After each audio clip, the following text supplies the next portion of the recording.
A note with wind in the albizia flowers, somewhat of lily flowers that are not too visible, alas, and my two naughty birds.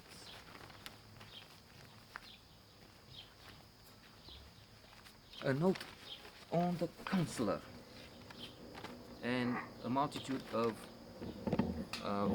lawyer jokes. No, I'm just kidding. No need for that. And after all, lawyers are actually uh, very unfairly treated, at least in America, because of the public image and the lack of compassion, in spite of the fact that they have the highest divorce rates, suicide rates, depression rates. And so, such is the case of this counselor who is in trouble.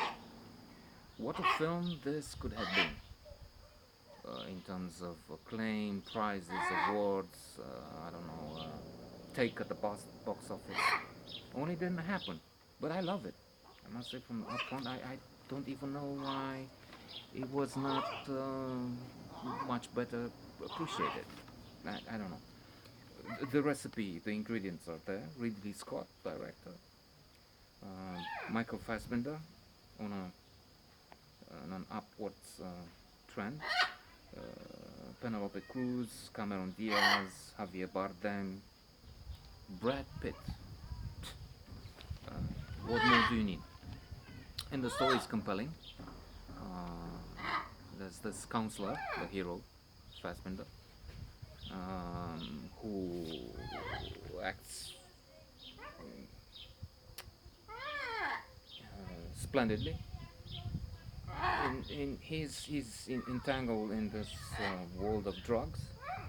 One of the leaders is Javier Bardem, and I was just speaking of his of another great role that he has as a villain in Collateral, Felix.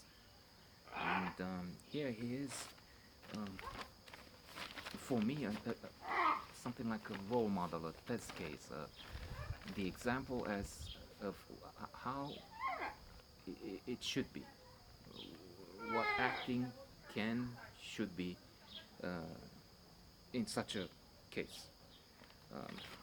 Not exactly at the opposite, but I've seen Andy Garcia that I like. I've even seen him at the pool when he was filming in Romania. I've seen him at the pool, modest, very nice man, good actor in general, but in Night Falls over Brooklyn, for some reason he's overplaying, he's exaggerating, and that's in many instances the case.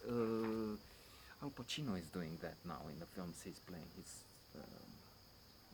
a trend that I discovered in the one role that brought him the Oscar, the blind man in I Have a Lapsus now.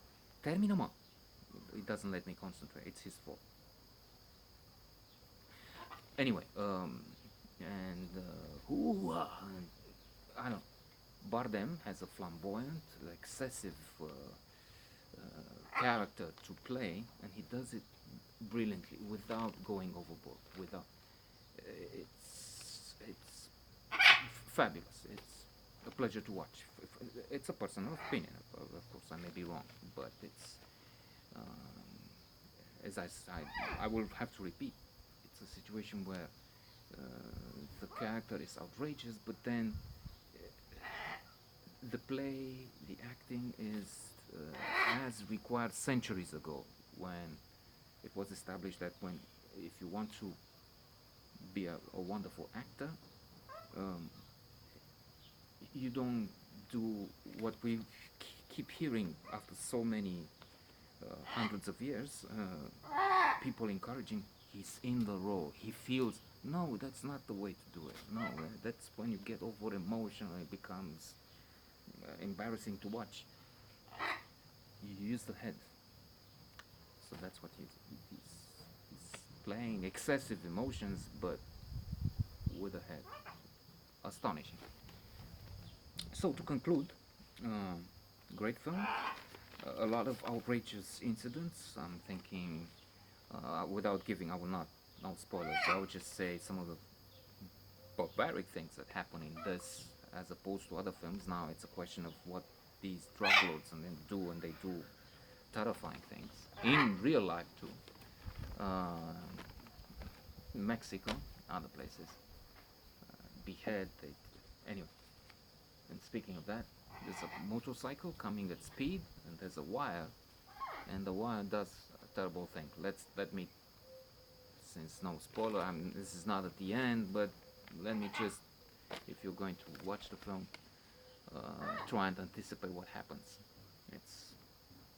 And again, they say this early on, they have a new system they developed. They come to the target assassins, and they put over his head a mechanism, technology. It's not bringing only the iPhone, but such stupid, cruel, barbaric things. And the system has a wire, and it gets into it. It works until death, and there's nothing that can stop that.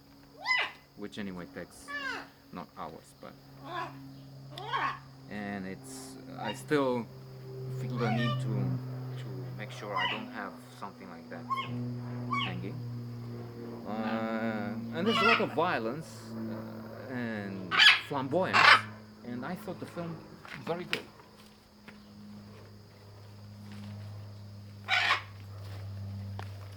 And I don't see why, as I mentioned, it didn't have a larger audience and more acclaim.